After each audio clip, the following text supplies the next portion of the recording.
If you want to enable autocorrection on your Galaxy Tab A9 or the A9 Plus 5G, so in this video I will show you how you can do that.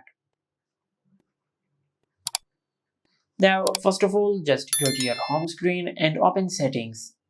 And under Settings, just scroll down and tap on General Management. From here, just tap on Samsung Keyboard Settings.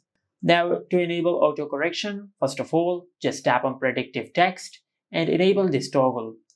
And after you do that, just go back and you will find all the other autocorrection settings on your tablet. Now from here, just tap on Auto Replace and make sure you enable this feature. Then just go back and tap on Auto Spell Check. And also make sure you enable this feature.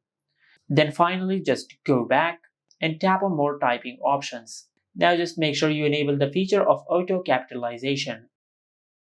Now after you do that, you will enable autocorrection on your tablet. Just like that.